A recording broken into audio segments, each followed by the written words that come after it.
सही ज्ञान ना होने के कारण उस लकड़हारे को भी बहुत दुख हुआ, लेकिन तब तक समय उसके हाथों से रेत की तरह फिसल चुका था।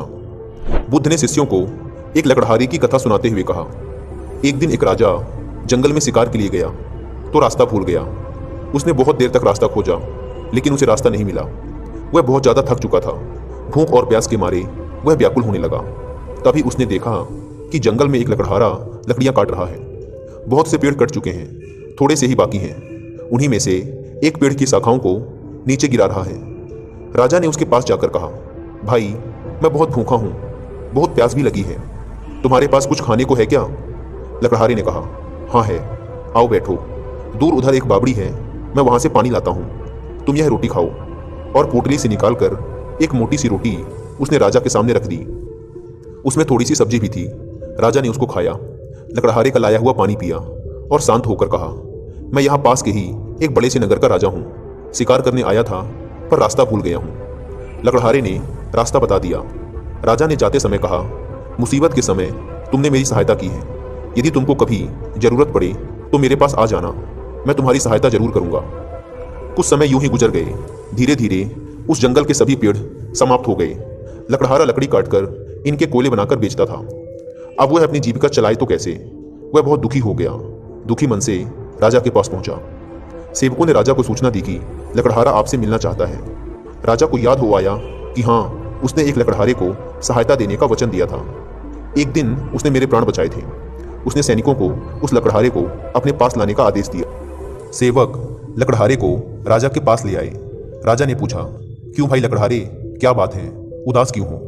लकड़हारे ने उत्तर दिया, महाराज, जिस जंगल से मैं लकड़ियां काटता था वह समाप्त हो गया। अब वहां एक भी पेड़ नहीं बचे। अब जीविका का मेरे पास कोई दूसरा साधन नहीं है, इसलिए आपकी शरण में आया हूँ। आपके राज्य में तो बहुत से जंगल हैं, अगर उसमें से कोई एक छोटा सा जंगल मिल जाए तो मैं भूखों मरने से बच जाऊंगा। राजा ने कहा, तुम्हारी समस्या का समाधान जरूर किया जाएगा। उसके चले जाने के पश्चात अपने मंत्रियों को बुलाकर राजा ने परामर्श किया कि इस लकड़हारे को क्या दिया जाए। परामर्श करने के पश्चात निर्णय हुआ कि शहर के दक्षिण में राजा का चंदन के वृक्षों का जो वन है वह लकड़हारे को दे दिया जाए। पदाधिकारियों को बुलाया गया। चंदन के वृक्षों का वह वन लकड़हारे के नाम कर दिया गया और उसको इस बात की सूचना दे दी गई कि आज से यह वन तुम्हारा हुआ। कई वर्ष बीत गए। राजा एक दिन अपने महल में बैठा था कि लकड़हारे का ध्यान आया। प्रसन्नता के साथ उसने सोचा कि अब तो लकड़हारा एक बहुत ही अमीर इंसान बन चुका होगा। उसने कई बड़े बड़े भवन और महल बनवा लिए होंगे, इसलिए चलकर उसे देखना चाहिए। राजा अपने मंत्रियों को साथ लेकर उस वन में गया जो लकड़हारे को दिया गया था, किंतु वहां कोई वन ना था। चंदन का कोई भी वृक्ष नहीं था। राजा ने घबराकर अपने मंत्रियों से पूछा, अरे वह जंगल कहाँ है जो लकड़हारे को दिया था? किसी और स्थान पर होगा, तुम मुझे गलत स्थान पर ले आए हो। मंत्रियों ने पदाधिकारियों की ओर देखा। पदाधिकारियों ने कागजों की ओर छानबीन करके बोले, महाराज, वह जंगल तो इसी स्थान पर था। राजा ने कहा, फिर वह गया कहाँ? खोज करने पर कुछ दूरी पर चंदन के कुछ वृक्ष दिखाई दिए। उनके बीच में बैठा हुआ लकड़हारा भी दिखाई दिया, निराश, उदास, विचार मग्न। राजा ने उसके पास जाकर पूछा, अरे तू चिंता में क्यों है? लकड़हारे ने प्रणाम करके कहा, अन्नदाता, आपकी कृपा से इतने वर्ष तो कट गए, अब ये कुछ पेड़ शेष रह गए हैं। थोड़े दिनों में ये भी समाप्त हो जाएंगे। सोचता हूँ इसके पश्चात क्या करूंगा। राजा ने आश्चर्य से कहा, वृक्ष तो थोड़े से रह गए हैं, बाकी वृक्षों का क्या किया? लकड़हारा बोला, रोज लकड़ी काटता हूँ, कोयला बनाता हूँ और बाजार में जाकर बेच देता हूँ। यह सुनते ही राजा ने अपना सिर पीट लिया और दुखी होते हुए कहा, अरे भाग्यहीन, तुमने यह क्या किया? यह चंदन की लकड़ी थी, जलाकर कोयला क्यों बना दिया? लकड़हारा बोला, चंदन की लकड़ी क्या होती है? राजा बोला, अच्छा होता यदि तू जानता। अभी 2-3 हाथ लकड़ी काट लो और इसको बाजार में जाकर बेच दो, और हाँ, इसका कोयला मत बना देना। लकड़हारे ने वैसा ही किया। एक दुकानदार ने देखा लकड़ी तो असली चंदन की है और लकड़हारा एकदम कमाल लगता है। यह देखकर उसने बोला, क्या लेगा इसका? लकड़हारे ने पूछा, तुम क्या दोगे? दुकानदार ने कहा, 1 रुपया।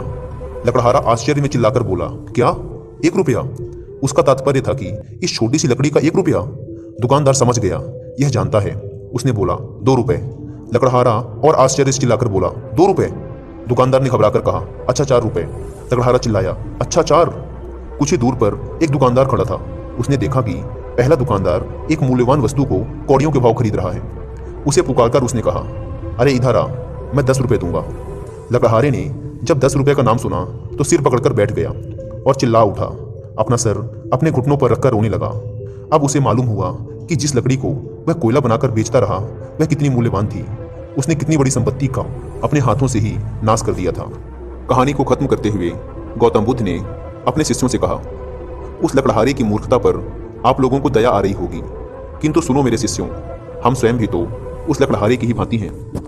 राजाओं के राजा उस परम पिता परमेश्वर ने न जाने किस बात से प्रसन्न होकर हमें यह सांसें और यह चंदन सा जीवन दिया था, लेकिन हमने अपनी गलत वासनाओं, घृणा, पाप की अग्नि से इसे जलाकर भस्म कर दिया है।